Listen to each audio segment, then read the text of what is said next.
Even though mutual aid has been practiced since ancient times all over the world in the past couple of years, it's drawn a great deal of attention since the COVID-19 pandemic revealed the urgent need for communities to organize internally in the absence of a serious state commitment in those in need.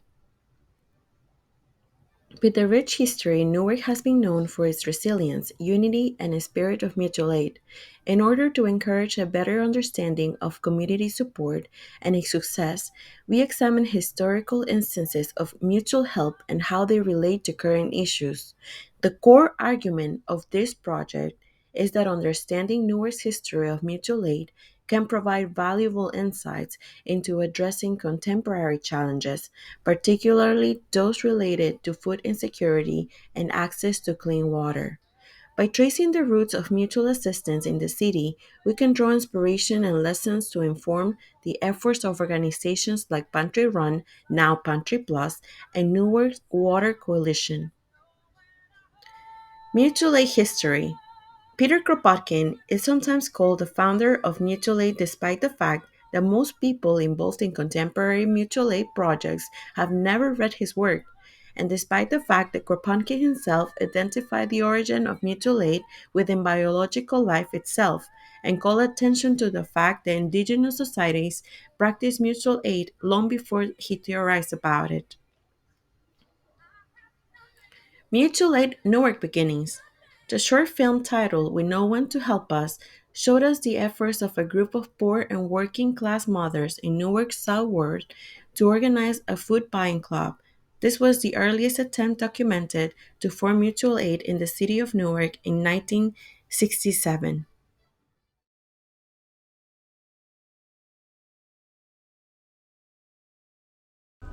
Hey guys, I'm with a former member from Pantry Plus. Her name Hello. is, Hershini.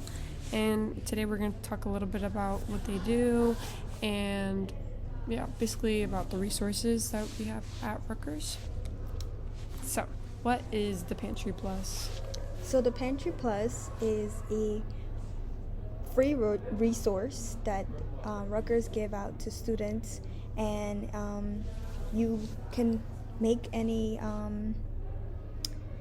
weekly checklist of what you want, like groceries and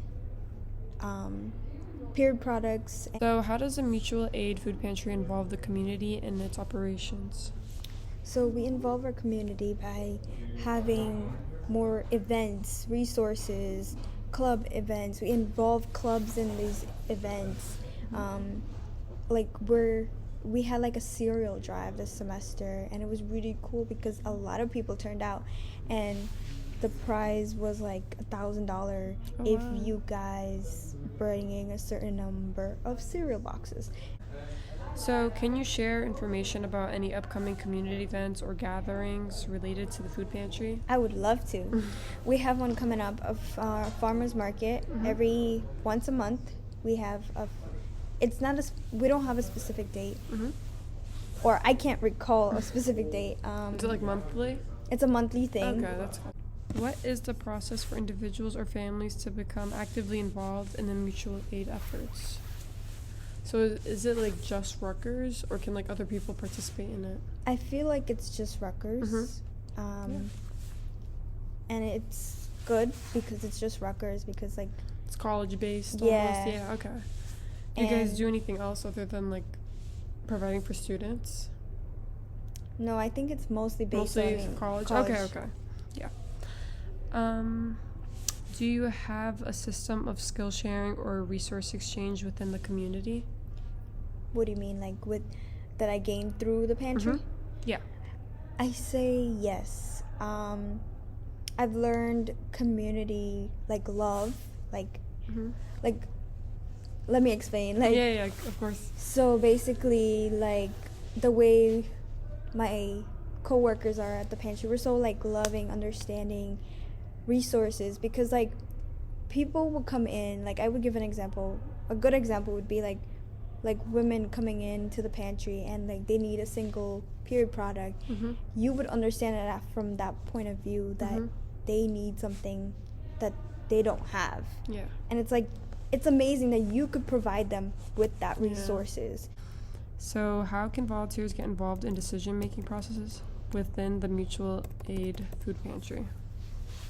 So basically, we have a system where like you could volunteer and you have to fill like a form out. So anybody could do it, like Yeah, Rutgers? Okay. Rutgers student. Usually like freshmen and stuff come.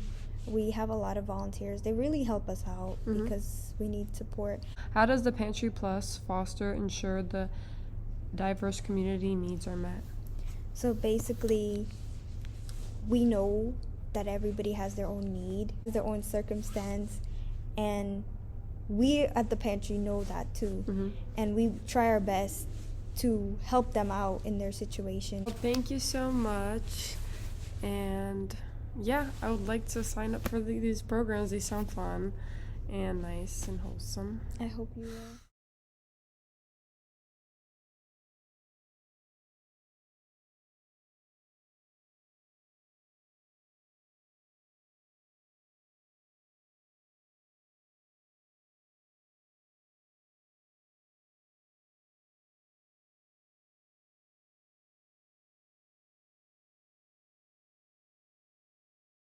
We started because there was a lead crisis in the city of Newark in 2018, and so we were just a community group, and we're just like, okay, our community needs resources. The goal, at least as long as I'm the leader of the Newark Water Coalition, the goal is liberation. We are trying to move the needle of liberation. Using the intersectionality of climate and water, we're able to talk about a variety of different issues. So we're just trying to make sure that we can build up our people to a baseline. Once we get them to a baseline, we believe that they can advocate for themselves on any issue.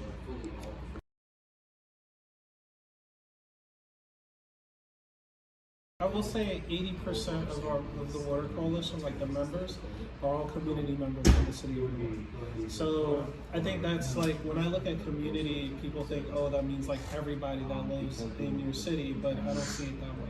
So first, it's like the internal community of the Water Coalition. Those are like the members, our volunteers, the people who do the work with us. Then our external community is not everyone in the city of Newark. It's the people that come and get resources from us. So that's like our external community. So the internal community dictates like our programming, our strategy, kind of like any crazy idea I get, any crazy idea they have, we'll just find a way to implement it. There are stats and metrics that I keep. So one metric and one stat is like we give up to 2,500 pounds of fresh produce. Like I know that off the top of my head. We distribute out of our water boxes probably 2,000 gallons of water a month. We used to do an intake form, but we don't do it anymore. So we service about 20 to 25,000 Newarkers annually. But honestly, it's probably much more than that if you look at like some of our community refrigerator programs and things like that, where we don't keep track of. One thing that I think is a way that I've seen our impact is like we were the first organization to come out with community refrigerators. Then, because of us, the city of Newark started coming out with community refrigerators and saying like they were the first ones to do it. So that's like this kind of indirect impact that we're having just existing as an organization, and then like the city of Newark is following us. And I was really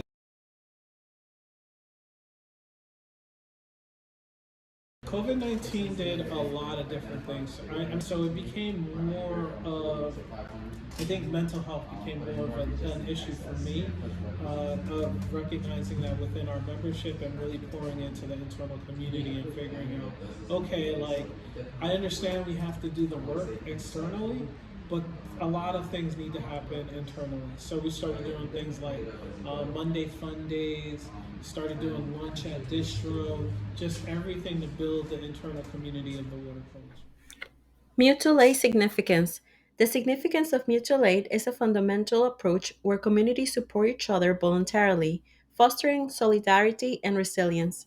It's the collective assistance, often outside traditional institutions, promoting a sense of shared responsibility and empowerment.